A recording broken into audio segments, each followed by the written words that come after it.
ایک اور تیز رفتار کار کی ٹکر، ایک اور جوڑے کی ہلاکت۔ کراچی میں ہر دوسرے دن آپ کو اس طرح کی خبریں سننے میں ملیں گی، اور ان حادثوں کا ذمہ دار اب ہم صرف حکومت کو نہیں ٹھہرا سکتے، اب یہ حادثے روکنے کے لیے ہمیں انفرادی طور پر بھی اپنا کردار ادا کرنا پڑے گا۔ یہ حادثہ ہوا ایک گاڑی سے جو تیز رفتاری کے باعث بے قابو ہو گئی، کیونکہ گاڑی میں ریس لگائی جا رہی تھی، اور ریس لگانے کی وجہ سے گاڑی کی سپیڈ اتنی زیادہ تھی کہ وہ ٹائم پر بریک اپلائی نہیں کر پائے، اور وہاں پر جو جوڑا افطاری کرنے کے لیے رکا ہوا تھا، میاں بیوی، ان کے اوپر وہ گاڑی چڑھا دی گئی ہے۔ اس کے بعد اس حادثے کے اندر وہ دونوں لوگ جاں بحق ہو گئے اور ان کی لاشوں کو اسپتال منتقل کر دیا گیا۔ بتایا جا رہا ہے کہ عینی شاہدین نے لوگوں کو جو گاڑی چلا رہے تھے اور جو گاڑی میں بیٹھے ہوئے تھے لڑکے، ان کو پکڑ کر پولیس کے حوالے کیا ہے، لیکن شاید اس کے اندر جب گاڑی روکی گئی یا گاڑی سے جب اتر رہے تھے تو دو لوگ جو ہیں وہ آگے پیچھے ہو گئے، مطلب نکل گئے وہاں سے، ہجوم کا فائدہ اٹھا کر کہہ لیں، یا ان کو کچھ وقت مل گیا نکلنے کے لیے، تو باقی جو ڈرائیور تھا اس کو پکڑ کر پولیس کے حوالے کیا گیا۔ اور عینی شاہدین نے بتایا کہ گاڑی کی سپیڈ اتنی زیادہ تھی کہ ان کی بریک نہیں لگی۔ اب یہ حادثہ نہ کسی ڈمپر کی وجہ سے ہوا ہے، نہ کسی ٹینکر کی وجہ سے ہوا ہے، یہ حادثہ ہوا ہے شغل کی وجہ سے۔ جب آپ کو پتہ ہے کہ آپ ایک رش والے علاقے میں جا رہے ہیں، کارساز جہاں پر بہت زیادہ ٹریفک ہوتی ہے، ایسے علاقے میں آپ گاڑی لے کے جا رہے ہیں، تو آپ کو اپنی گاڑی کی رفتار اتنی زیادہ نہیں کرنی چاہیے کہ اس کو روکنا مشکل ہو جائے۔ اب یہ تھوڑی دیر کے شغل کے لیے جو اس ڈرائیور نے حرکت کر دی ہے، یہ بالکل ناقابل معافی ہونی چاہیے۔ اس کے اوپر اسٹیٹ کو ایکشن لینا چاہیے اور ان کو کڑی سے کڑی سزا ملنی چاہیے۔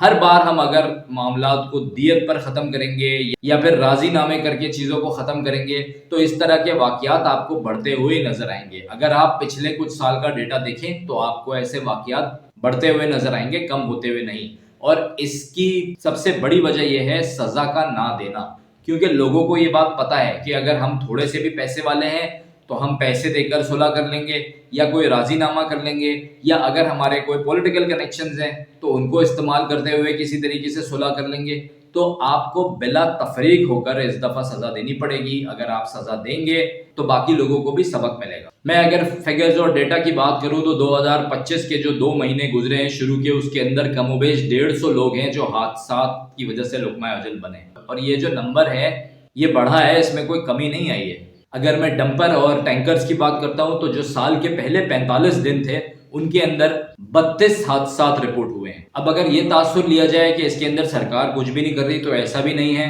گاڑیوں کے چالان بھی کیے گئے ہیں، گاڑیوں کے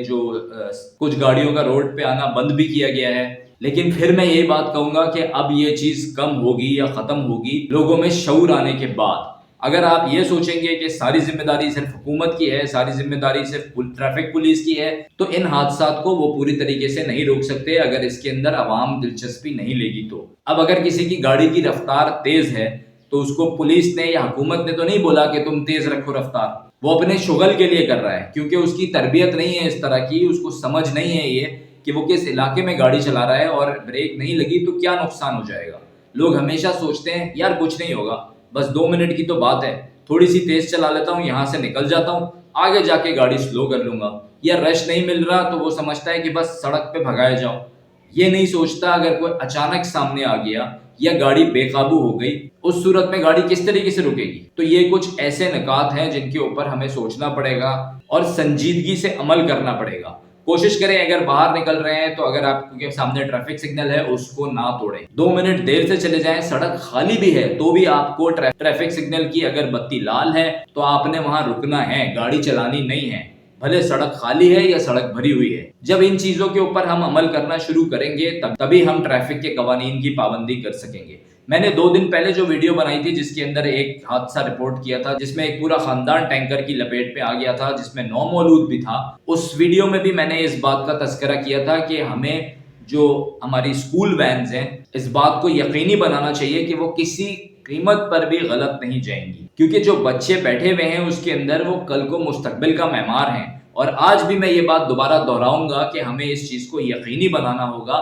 کہ جو ہماری اسکول کی بسز ہیں، وینز ہیں، بڑی چھوٹی جو بھی، وہ کسی بھی صورت میں غلط نہیں جائیں گی، چاہے 1 گلی کا فاصلہ ہو یا 2 گلی کا فاصلہ ہو، غلطی تو غلطی ہوتی ہے، اور اس غلطی میں ضروری نہیں ہے کہ آپ ہی کو نقصان ہو سکتا ہے آپ کی وجہ سے کسی کو نقصان ہو جائے۔ تو میں امید کرتا ہوں کہ کارساز پر رات میں حادثہ ہوا ہے، اللہ ان کے لواحقین کو صبر دے اور اس حادثے میں اور جو لوگ ہیں، جو ڈرائیور تھا اسپیشلی، اس کو کیفے کردار تک پہنچایا جائے، کڑی سے کڑی سزا دی جائے۔ اور باقی لوگوں سے بھی میں یہ گزارش کروں گا کہ ٹریفک کے قوانین کی پابندی کریں تاکہ اپنے آپ کو بھی محفوظ رکھیں اور دوسرے کی جان کی بھی حفاظت کر سکیں۔ اب میں ایک اور واقعے کی بات کرتا ہوں، یہ فیصل آباد میں پیش آیا ہے اور یہ سیالکوٹ موٹر وے طرز کا واقعہ ہے۔ اس کے اندر بھی میاں بیوی کو لوٹ مار کی نیت سے روکا گیا اور پھر ان کو کھیتوں میں لے جایا گیا، جہاں پر شوہر کو باندھ دیا گیا اور اس خاتون کو بے آبرو کیا گیا۔ تو یہ مبینہ زیادتی کے جو واقعات ہیں یہ بھی بڑھتے جا رہے ہیں۔ پھر سے وہی بات آتی ہے، تربیت کا فقدان اور سزائے نہ ملنا۔ جب تک آپ بر وقت سزا دینا نہیں شروع کریں گے، چاہے وہ سندھ ہو، چاہے پنجاب ہو، چاہے خیبر پختونخوا ہو، چاہے بلوچستان ہو، آپ کو اس طرح کے واقعات گاہے بگاہے سننے میں ملتے رہیں گے۔ تو میری پھر سے حکومت پاکستان سے اپیل ہے کہ